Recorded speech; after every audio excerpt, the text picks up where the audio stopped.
Hello, I'm Courtney Fingar, and it is my absolute pleasure to be chairing this exclusive webinar discussion on why Costa Rica is a key destination for the top big pharma companies. Thank you very much for joining us. We're delighted to be partnering with Cinde, Costa Rica's investment promotion agency, about which you'll soon learn a bit more. And more importantly, you will learn much, much more about what Costa Rica has to offer to companies active in the pharma sector. So a few admin points. The format for today's webinar is very simple. We'll first hear from Cinde's Director of Investment Advisory, Pilar Madrigal, who'll outline why Costa Rica has emerged as an ideal location for healthcare operations. We'll then be joined by speakers from Roche, AstraZeneca, and law firm Soli, Saborio, and Asociados to discuss why Costa Rica is one of Latin America's most sought-after destinations to invest in biomedical research and perform clinical trials. Now, I'd also like to encourage all of you at home to get involved, not only in asking questions later, but also on social media. And for that, we ask that you please use hashtags Costa Rica and Cinde, that's CINDE, when posting about this webinar and our discussion. Right, now that's it from me for the moment. Pilar, over to you. Thank you, Courtney. Always a pleasure to see you. I can't reiterate so much my admiration to you and all your experience in the field of FDI. So always a great pleasure. And I do want to thank right now as well Virginia, Larissa, and Emilia, who will be joining us later for the Q&A, for joining us today and also help me talk about the opportunities that Costa Rica presents. So without further ado, and I can jump into the actual content that I'm sure everybody's going to be very interested in learning. I'm presenting some slides about the general overview of Costa Rica. The first thing that I do want to introduce to you is what is Cinde? Cinde is a private, non-for-profit, apolitical organization that was founded in 1982. In 1984, we were declared of public interest. And what that means is that for the past 40 years, we've worked hand in hand with the government in turn to really focus on attracting foreign direct investment, on those areas that we have defined as key and strategic. And clearly, medtech and pharma have been one that we've been working on for many, many years now. We not only promote foreign direct investment on its own and proactively look at these strategic sectors that you see here, but we become kind of that helping hand throughout the entire cycle of a company considering Costa Rica. So what does that mean? A company that is at the very beginning looking for that data, that due diligence, in which you really need to understand the environment of the country, operational costs, incentives, potential sites to operate, potential service providers. All that information we can gather for the company and clearly move on to next stages, which is once the company decides to set up in Costa Rica, we help with that soft landing. We go hand in hand with most time with a legal representation in Costa Rica and make sure that those permitting processes and that permitting clearance goes in time and as smoothly as possible. During that time, we also ensure that you're very aware of the offering in Costa Rica from a supplier base. Who can you create linkages for you to set up a clear and successful operation? And after that, for us is the most important thing, which is you really do become our clients. And what does that mean? We sit with you, we understand what are your needs, where are you going? Almost every year we knock on your doors and we make sure that we understand your priorities, potential new investments that you might be thinking of. And we again go hand in hand with a number of initiatives to make that clear and to make that happen. So that's what Cinde is. We are very proud to say that we have been ranked by the ITC as the #1 investment promotion agency in the world. We've held that position for the last 5 years. And even though I'm here as your first contact, there is an entire team of excellent professionals that make this organization. So here to help and here to make these projects happen as quickly as possible. But now let me go into what is our value proposition. We've thought this very thoroughly, and we ended up understanding that where we are is clearly where we have to be in this point in time. Everybody talks about talent, everybody talks about sustainability, and everyone talks about how important it is that companies talk and find that convergence in between them. And in between different industries, so they can all prosper. So in terms of people, we do believe this is the secret of our success. Costa Rica has no army. We have dedicated, and you're going to see it a little later, a lot of our GDP, percentage of our GDP in education. And so we're very proud to have a very supportive, knowledge and skilled labor force that is the basis for your operation. Moving into planet. I know we talk about sustainability lately. In the last 4 years, I've actually been in the organization, for more than a couple of decades. But it happens to be that sustainability has been ingrained in Costa Rica for the past 60 years. One of the key reasons, 2 key reasons, I think. The first one is 99% of our energy comes from renewable sources. So I always say, if you want to operate in Costa Rica, whether it's manufacturing or whether it's a service operation, you just simply have to plug in your operation, and you will be very responsible with the environment. So we have been doing this for 60 years. So it's nothing new for us. And the other key thing is that we are one of the only countries in the world that have reversed deforestation. And that has always helped us, again, to be very responsible with the planet. And finally, there is a very collaborative ecosystem. Today, we host 16 of the top 100 IT companies in the world with very significant operations, from IT to customer support to network operations and so on and so forth. We host a large advanced manufacturing sector in which, we have companies like Intel, talking about semiconductors this day and age with assembly and test. And then we have a very robust medtech sector. And so this is where all of them come together. And clearly, this is where pharma is a key also sector for us. Talking about medtech, it is Costa Rica. I don't know if you can see in the map. We try to make it as big as possible, but this is the way that we could actually showcase all of it. But as you can see, Costa Rica, that little spot over there, is the only country in America from which our major export, 35% of our total exports, is medical products. And the reason for this is that we have the standards, we have the skills, and we have the environment to really support an industry that is highly regulated, correct? And so here we are in the middle of the Americas and very active in the life sciences industry and very proud of it. So some of the companies that have set up operations right now are these that you can see here. 5 of the top pharmaceutical companies are, and we have a couple of them here, very happy to have them with us in the country.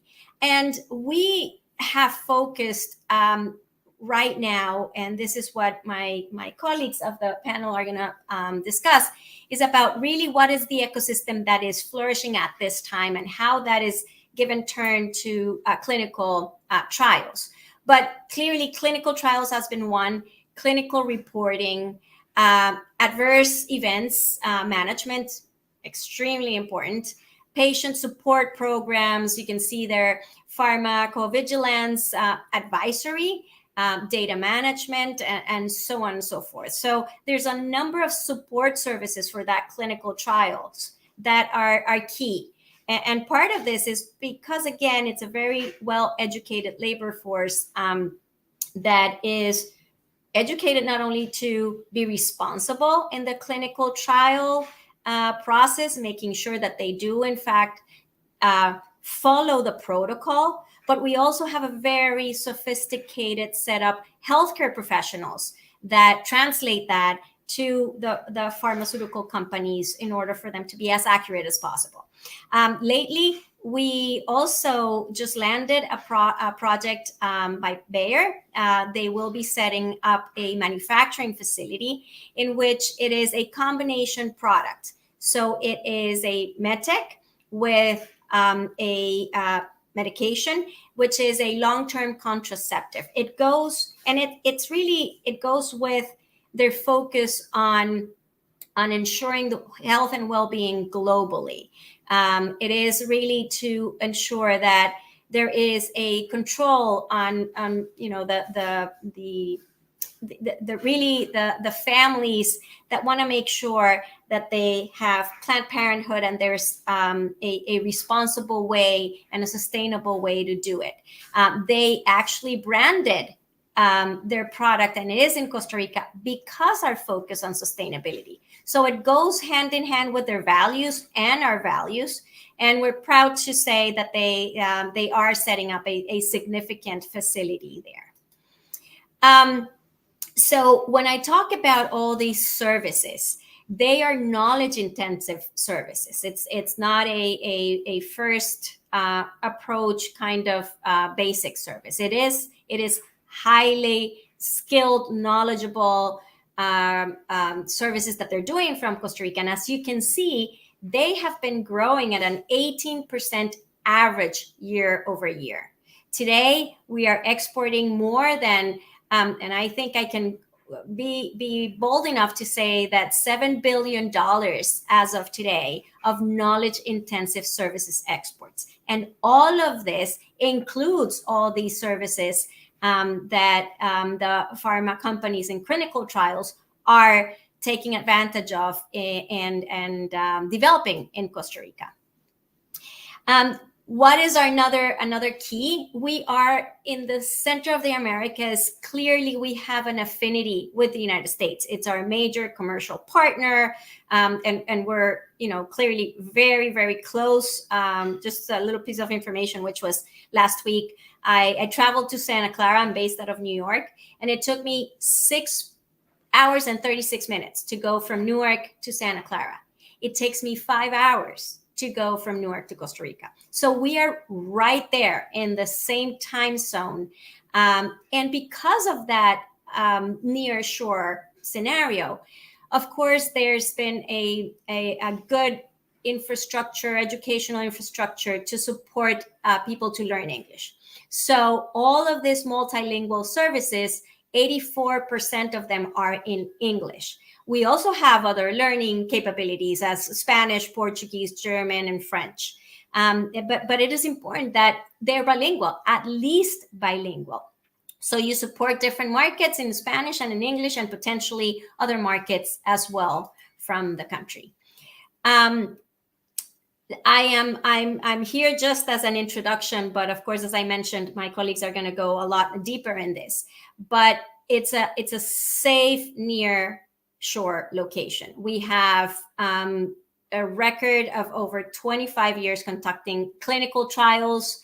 It's a country that has developed a robust biomedical research law. It's a knowledgeable community doing this type of research.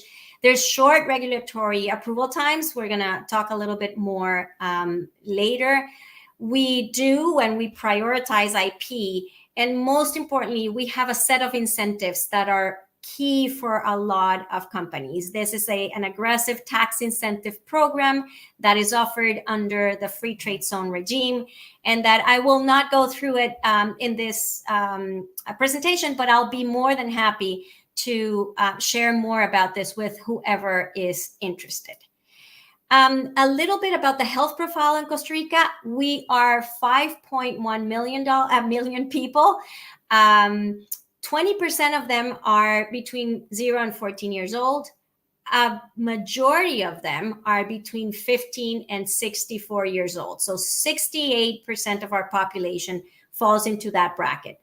And 12% is over 60 years old. Our life expectancy at birth is 80 years, almost 80 years. 80 years. And I think it's higher than many developing nations. Our infant mortality rate, as you can see, per 1,000 inhabitants is 4.75. We do have some of these general conditions are also prevalent, unfortunately, in Costa Rica. In arterial hypertension per 1,000 inhabitants, we have in men 8.8, in women 8.9. We have a huge immunization coverage, especially on children under a year old. And we really have dedicated a lot of our GDP into education. As you can see, 7.3% of our GDP has been focused in education. So all of this to say that clearly with this focus in health and this focus in education, we do have a robust pool of very well-prepared medical professionals, over 15,000 registered nurses, over almost 14,000 registered physicians, almost 6,000 pharmacists registered, dentists, microbiologists. This is a great pool to support the clinical trial and the life sciences and health industry per se. So we talked about 7.3% in health. We dedicate 6.7% of our GDP in education. We are ranked number 1 in human capital, workforce skills and quality by the World Economic Forum. We are ranked number 1 in digital skills of the population. We're digitally, very savvy, a lot of coverage of internet. Everybody really knows how to use devices for many purposes. And because of the industries that we've been focusing, they're all moving very quickly, and they're all, transitioning and transitioning very quickly. And so we have not only focused on what the skills they need today, but we're also very focused on what is going to be needed for the future. So according to the WEF, also the Global Competitiveness Report, we rank number 1 in that scenario of what do you need today, but also how are we thinking with the companies of what is the labor force that you're going to need for the future. This is just a general overview of Costa Rica. I'm happy to share more with anybody that is here. And of course, I give the floor back, of course, to Courtney and to the rest of the colleagues that are going to be here. So thank you very much for your time, and looking forward to hearing from many of you. Thanks very much, Pilar. It's a very good introduction and overview of Costa Rica's general investment proposition and how its many attributes can be applied to the sector of focus for our webinar today. Now, we will keep Pilar around in case there are questions that we may throw your way, if that's okay. But now Pilar and I will be joined on screen by a really fantastic lineup of speakers who can provide more context and detail and share some of their direct experiences about Costa Rica's health and life sciences sectors. Let me introduce them to you. They are Amelia Saborio, a partner at law firm Soli, Saborio and Asociados, Larissa Ramirez, LATAM Area Medical Director for AstraZeneca, and Virginia Causey, Local Head of Clinical Operations at Roche Central America and Caribbean. So thank you, all three of you, for agreeing to take part here. And as you can see from some of the company names, these are companies, of course, in some cases, major players in the industry who have chosen to put operations in Costa Rica. And of course, we always need a lawyer on hand to keep us on the straight and narrow, but also to talk very clearly about the operating environment and legal and regulatory environment for business. So I'm glad we have Amelia here for that. Now, we would very much like for you, our audience at home, to get involved if you are watching this live. And if you would like to do so, please submit your questions for our speakers at any point during the session. And you can do that via the Ask a Question button on your screen, and I will be keeping an eye on that. So, right, let's get started. Now, according to a study by IQVI and the Latin American Federation of the Pharmaceutical Industry, Costa Rica is one of the region's most sought after destinations for investment in biomedical research. You heard some of the reasons why that might be from Pilar. Clinical trials are essential for innovative treatments to reach patients, a result more than evident with the arrival, of course, of COVID-19. So I want to ask our panelists here, as you see it, what are some of the country's differentiators to host such diverse operations in the pharma industry, including clinical trials, patient data analytics, and pharmacovigilance? That is a word that I didn't know until preparing for this webinar, but is of course very essential to this industry. Now, if I can, I'll start with Amelia. And now this is an opportunity, of course, for you all just to kind of give your headline thoughts and assess a little bit for us Costa Rica's capabilities in these areas. Sure. Good morning, everybody, and thank you, Courtney and Pilar, for the invitation. Our firm, Solis Aborillo, have worked with Cinde and the companies operating in Costa Rica to improve the health ecosystem legal framework and to facilitate and promote investments and operations in the country. And we are so very happy that we have achieved a lot of good results that make Costa Rica the possibility to offer a lot of differentiators when you are planning to invest in a country, in a company that has operations in the medical sector. As an attorney, I would say that legal certainty is one of the differentiators. Costa Rica regulations and biomedical research date back to 1974, with several modifications implemented up to 2005. Although regulations were mainly issued by the President of the Republic and the Ministry of Health. However, as of 2014, a new regulation was approved by Congress after being reviewed by the Constitutional Chamber.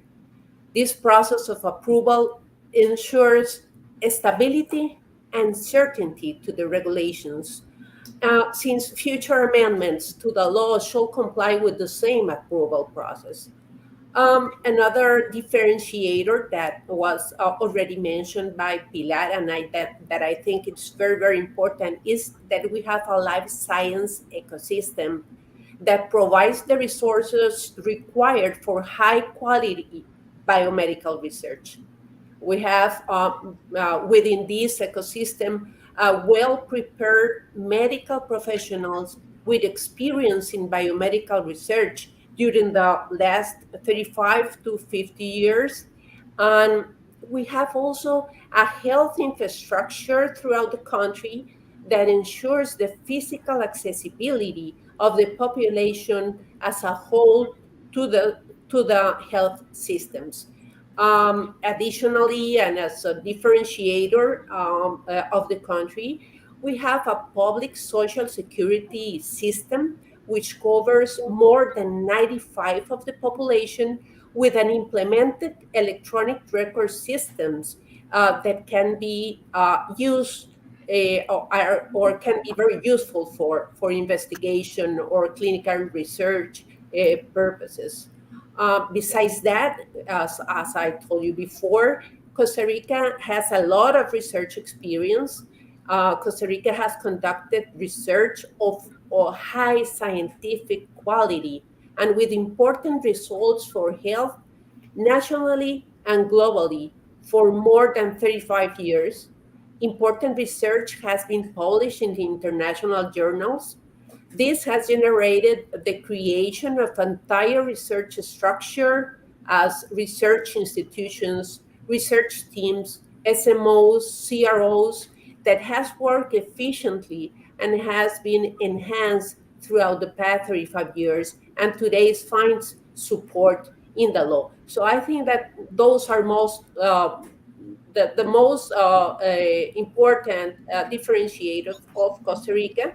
And besides, a new law, the Free Trade Zone law, that offers incentives for the companies that want to invest in Costa Rica in the medical sector and in the clinical research sector. Thank you. Thank you very much.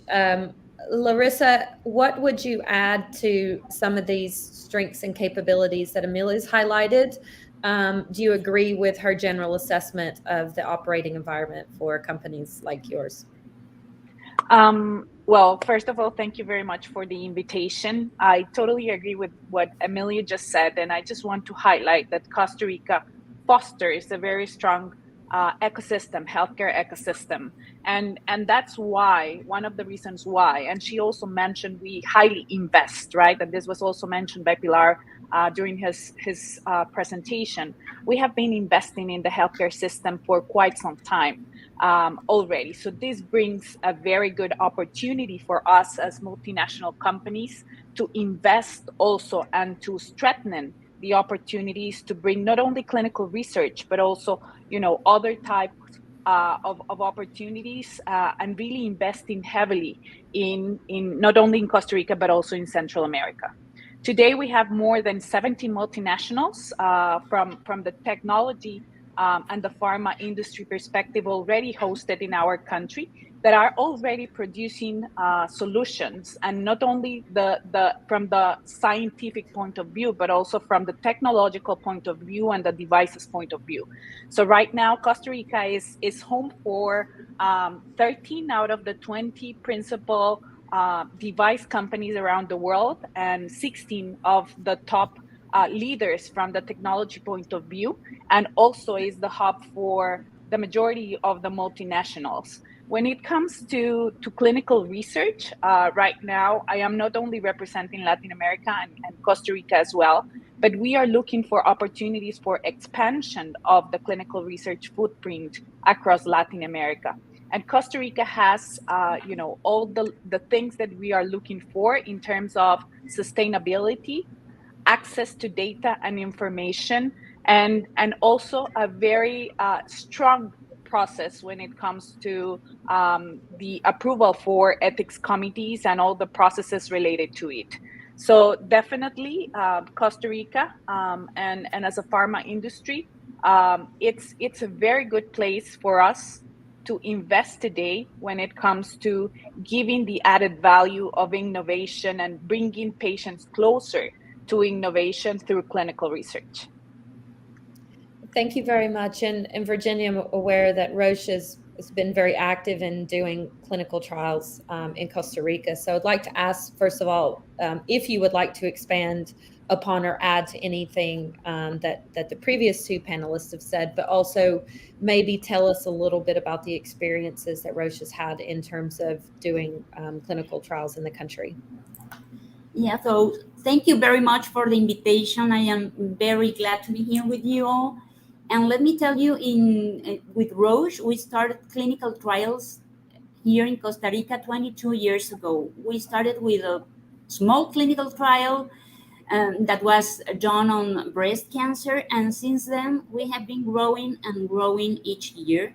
Right now, we have been running 22 clinical trials. 84% of them are in the cancer research field, but we also perform clinical trials in multiple sclerosis, influenza, hemophilia, and other pathologies.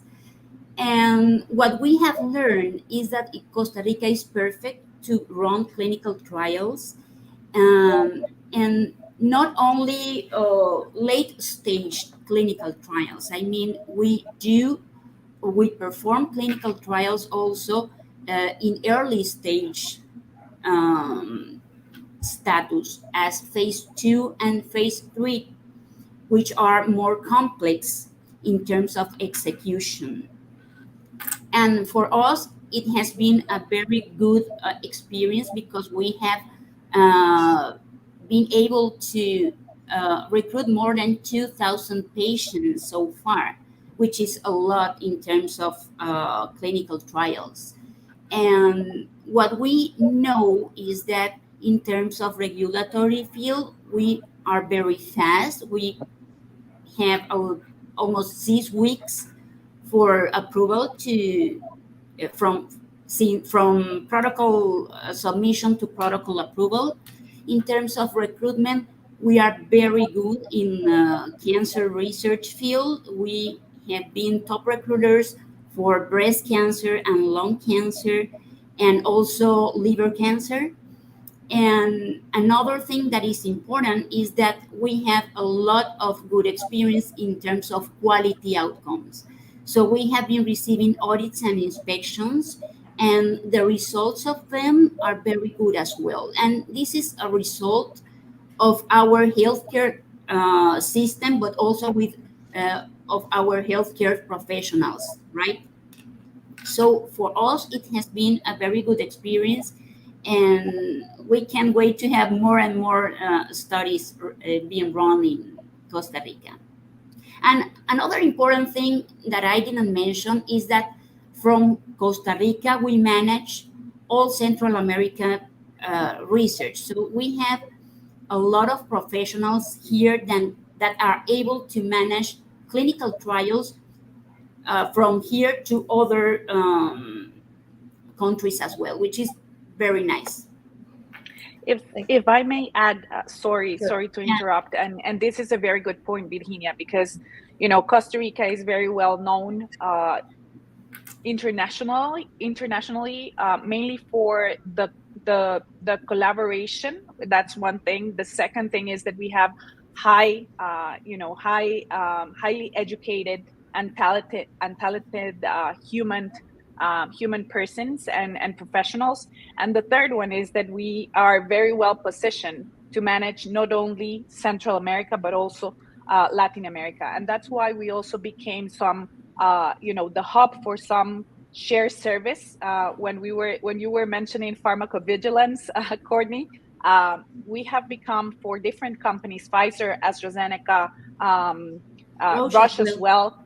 Yeah, we have become a hub for pharmacovigilance because the talent that we are having today in our market is exportation talent. So this is really important, and we are also having a very active participation in terms of public-private alliances that foster a culture for innovation, for collaboration and partnerships, but also for data gathering and research for the future. As you know, after COVID and the pandemic, the way that we are doing research has changed dramatically in the past 2 years, and more we're looking for data as part of the key standards for us running clinical research. And again, going back to the healthcare ecosystems, this is something that it's going stronger and stronger in Central America and in Costa Rica specifically, so we can really get access of data in a very easy way that can really transform the way that we are performing clinical research in our countries. Yeah, and I would like, Larissa, that last week a position paper coming from the Ministry of Health was released, and they are reconsidering certain clinical studies that are not going to be considered as a biomedical research anymore. So they are going to go through a simplified regulatory path, and this is very good for us because we are going to be faster in terms of regulatory approval for certain protocols, and that's very good and speaks also about this willingness of the Ministry of Health to be more competitive and more diligent in terms of approval of certain protocols. And that's a very good sign also. So I will say that this is a very good environment to invest and to run clinical trials, not only for pharma industry, but also in other types of research. For instance, in basic research or local research as well, just to answer local gaps, right? Or local questions that we may have. Thank you very much. It's really good to have your, again, direct experiences. Actually, your company's running clinical trials. And if we kind of stay on the path of talking a little bit more about clinical trials, so Costa Rica is among the countries with one of the lowest clinical trial management complexities, with a regulatory path of fewer than 6 weeks, if I'm correct on that. And Amelia, you were part of the team that worked on the development of clinical trial regulation that was approved in recent years. I know you touched on some of the legal framework and the advantages of that, but maybe you could elaborate just a bit on the restructuring of the biomedical research approval process and how this might present new opportunities for pharma companies. Sure, Kearney. Indeed, as a result of the enactment by Congress of the Biomedical Research Law in 2014, a reorganization of the roles of the authorities involved in the approval and monitoring of biomedical research, and a simplification of the regulation of the regulatory path for such approval took place.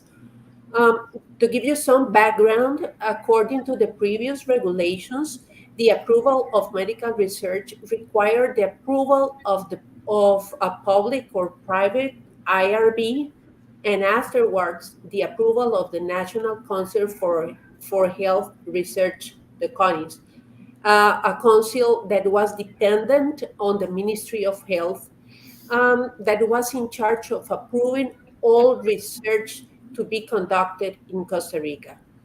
This process generated a large number of delays in the approval of biomedical research products.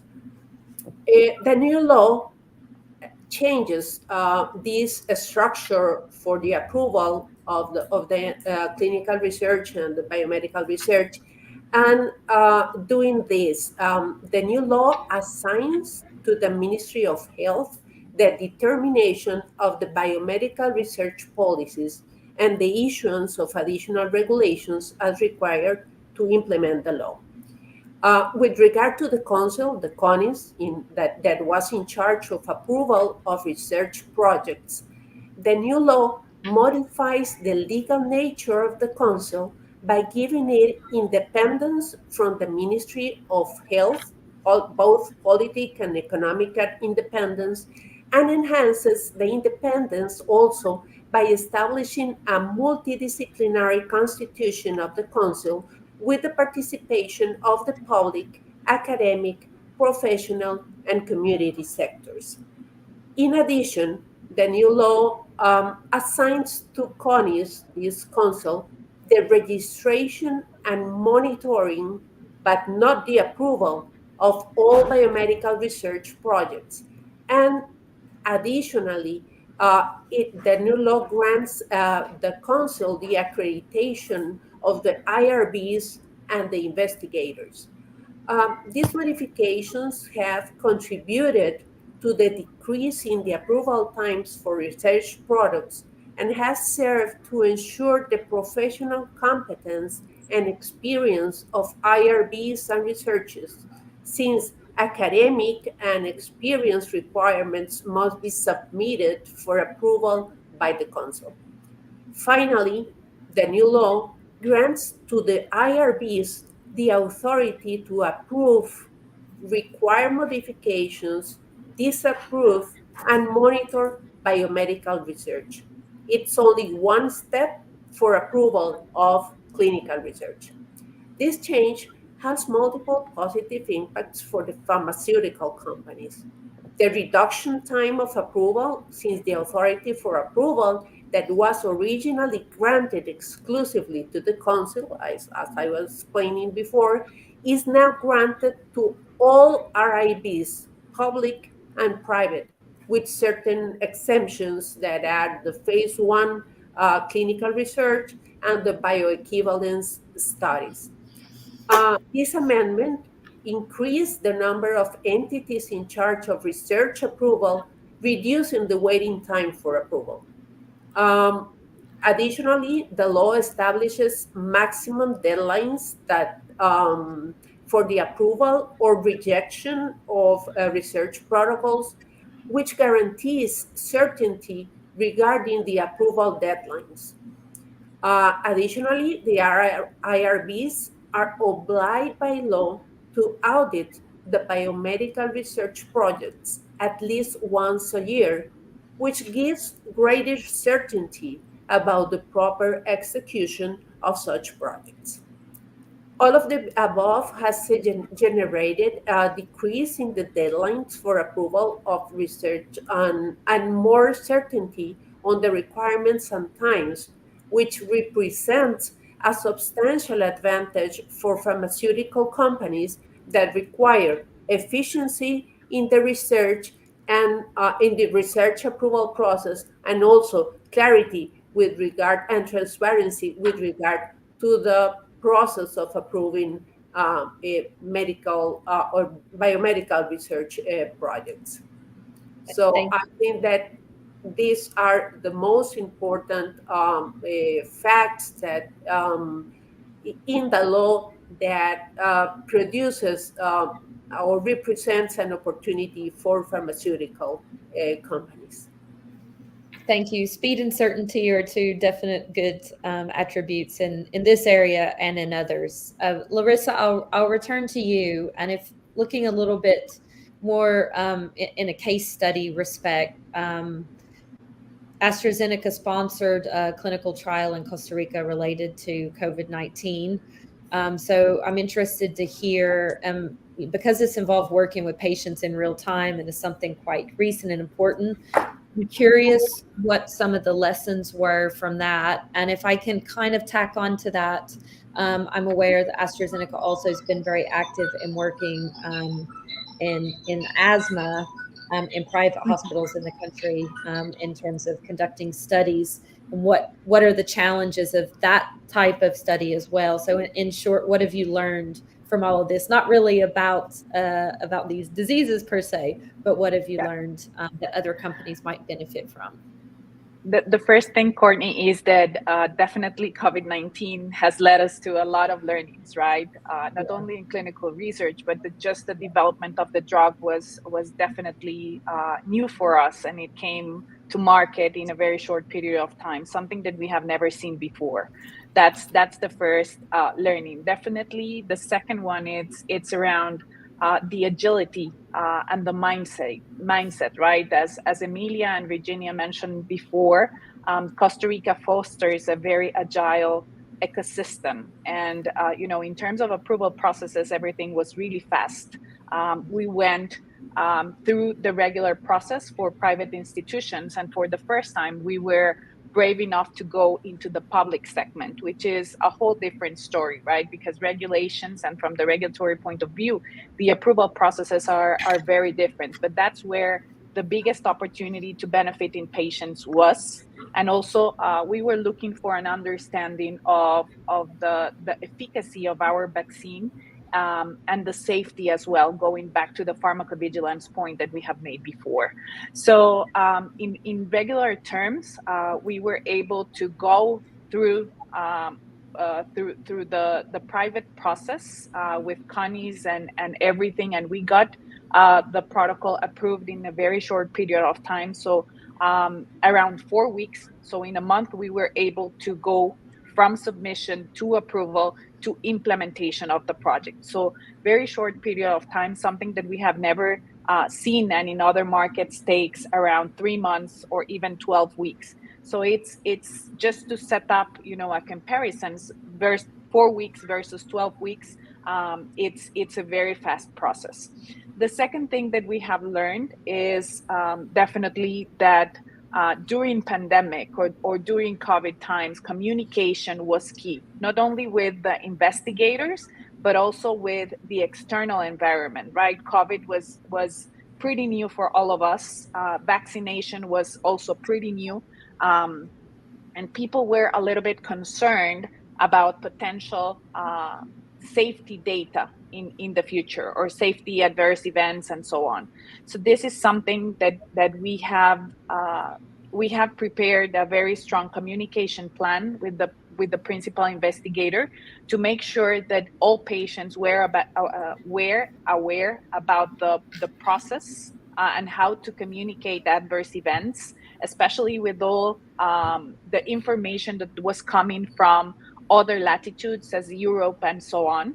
And we were able to achieve a very strong communication process, and patients were really aware of the whole situation, as well as the investigators, everything in real time, because data was coming from different phase 3 studies, and we were able to manage, digest the information, cascade to investigators in real time, so everyone has the opportunity to communicate assertively to the patients what was going on in terms of safety. Fortunately enough, adverse events rates in our region, and I don't have the specific data for Costa Rica, but in our region were below the expected numbers that we had in Europe. And we were talking about around 17 cases of serious adverse events, and around 300 million doses of our vaccine was implemented across Latin America. So very low adverse events. And this is also something, communication was something that we were learning during the process. For the clinical research part, the communication process was really strong, but there were some opportunities in terms of how we were communicating with the external environment. The communication also with government was really strong, and that's one of the reasons also that we decided to pursue the opportunity to go into the public segment. We started the communication, and COVID-19 was declared of a special interest for the country itself. So this gave us a pathway, a more simple pathway to go and connect with the social security system in Costa Rica. And this is the first study that was approved to be implemented by an external pharmaceutical company in the social security system. So this gives you an idea of how much work and effort was behind it. Also communication and relation with the government in terms of all the other work that we were doing from the government's affair perspective was also, leveraged to look for the opportunity of moving forward in terms of the social security system. So far, the recruitment is still open for this study in the private segment and also in the public segment, and it will end on December 31st. So just to highlight, that COVID came with a lot of challenges. We didn't have all the answers at that point in time, so a lot of learnings, and also an opportunity to innovate, right? The regular pathways for COVID-19 were not necessarily the best pathways, and we were also able to take the opportunity and leverage from there, establish a new way of doing things within the processes that were discussed before by Emilia, but also gave us the opportunity to finally have one pharmaceutical company sponsored clinical research trial in the public segment, something that was not seen, I think, in more than a decade. Virginia can really know the numbers better than me, but this was historical, and we are going to see the results very soon presented, potentially in an American Congress. So this was a great opportunity for us to try to leverage and maximize the relationships, and really bring back investment. This is another important point that I want to highlight. We saw this as an opportunity to bring investment for the future, because it was just the right pathway, or the way that we see to pave the way for the future in terms of clinical research, also in the public segment. So it was a win-win situation for us. We were also learning from the vaccine, the effectiveness, the risk reduction on hospitalizations and ICU visits and so on. But also we managed to be agile enough to approve on time, to have the communication pathway correctly, not only internally within AstraZeneca, but also externally with IRBs, governments, and patients. And this was part of a key success factor for us with the COVID-19 studies. Thank you. There's probably a lot more that we could even delve into in that. There was so much going on at that time, and the stakes were actually incredibly high. But it's good to have your learnings from that. Larissa mentioned about the Social Security system in Costa Rica, and that relates to a question that I wanted to ask Virginia. And we heard in Pilar's presentation about the overall good positive health statistics. It's part of the ethos of Costa Rica, which is kind of solidarity and looking after citizens. And the health system there is a universal system that covers 93% of the population. I'm curious what significance Costa Rica's general health system and infrastructure has for research and development in your eyes, Virginia. Yeah, the first thing that comes to my mind is that the Social Security has this coverage that is universal, right? So they can have all the patients that you may need for certain protocol. And this is something that has been proved a lot of times here in Costa Rica. So if you are trying to get some specific patient or some rare disease, for instance, you are going to be able to find it at the Social Security, because we know that they are there and they are very well characterized. So you're going to be easily finding the patients that you are needing because of the structure that we have. But in addition, the Social Security has this decentralized health primary care that also helps finding patients at their local home based setting. So they don't need to move themselves to the hospital, for instance, for certain things. So maybe they can be attended at local facilities instead of hospitals. And this is very good for certain protocols as well. Another important thing that Larissa already mentioned and Pilar already said as well is that we have healthcare professionals that are very well trained in terms of their own specialties, but also in clinical research. So they can easily be trained for some specific protocol things and jump into a trial in a very smooth way. Another thing that I think is important is that in terms of infrastructure, the Social Security is very well equipped. So you don't need to go to purchase some things that you're maybe gonna need in a trial, because they are already there. So that's a good thing in terms of implementation of certain protocols as well. So if you think that Costa Rica, for instance, is a small country that cannot contribute in a specific trial, that is not true, because we can easily locate the patients that you will need into a specific protocol, because we know where are they because of the structure of our health structure and of our social security system.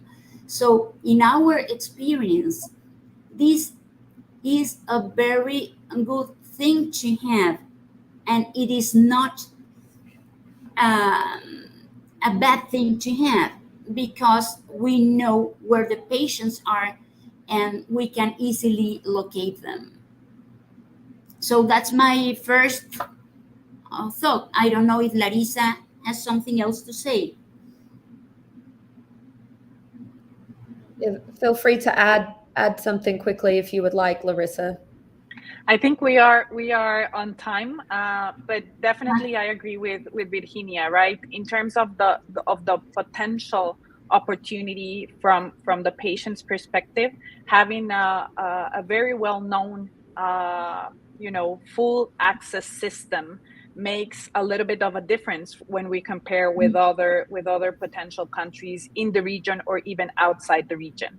The second thing is that we have access, like universal access to data, which is something that I already mentioned when we started the conversation, but they have a very strong database. And thinking about the future and the way that the way that we are conducting clinical research for the future, this is going to be key, because enable us to do interventional studies when we have access to strong databases. And also from the data privacy perspective, and this is on Emilia's side of the story, we also have a very strong law when it comes to data privacy. So everything can be anonymized, and we can really have access, very strong access to quality of data, which is, the key important point here, quality of data.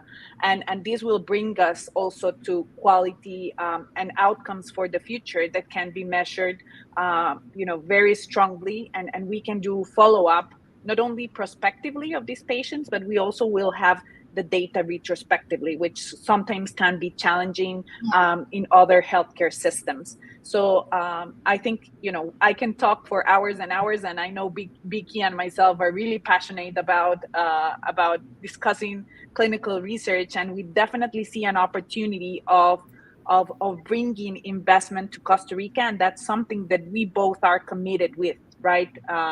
Speaking from our personal hat, but also from the pharma industry hat. And we have been investing, just to give you a number, in 2019, I think almost, the number might seem a little bit small, $1.2 million were invested in Costa Rica in clinical research in these 13 or 14 clinical studies that we are running today, phase 3 and onward. So this gives you an opportunity, and that is not taking into consideration RWE, real world data, or epidemiological studies. So the opportunity is there. We need to leverage and maximize, and that's what we are fighting for from the different company perspectives, trying to leverage from the experience from 22 years, but also maximizing the opportunity for the future, bringing more and more investment coming from top pharma industries. Thank you very much. Yes, the passion is, and the commitment is very clear. It's always great to hear that.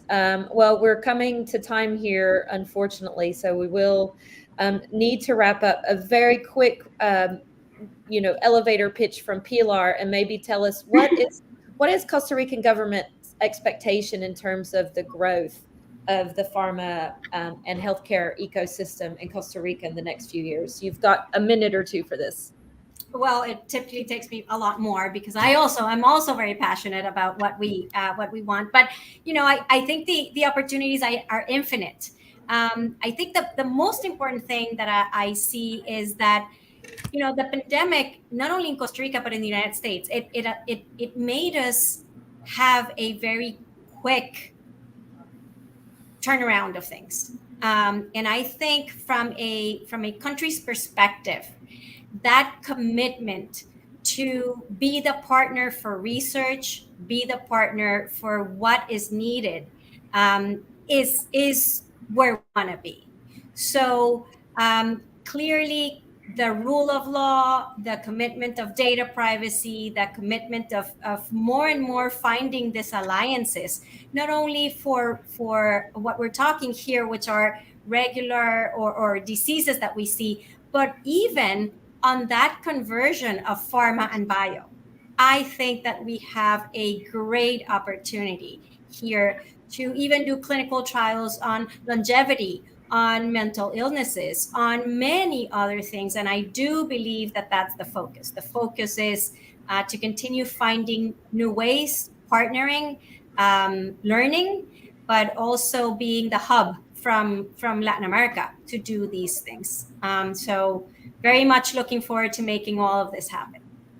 Thank you very much, and we look forward to following this continued development of the cluster. That's it. We'll have to wrap up here. Thank you very much, Pilar, for sharing your insights, for the partnership with Cinde to produce this webinar, to Amelia, Larissa, and Virginia for sharing your expertise and insights with us. And of course, most of all, thank you to our audience for tuning in. Thank you. Thank you. Thank you, Courtney. so Thank you, everybody. Thank you, everyone. Have a good day. Bye. Bye-bye.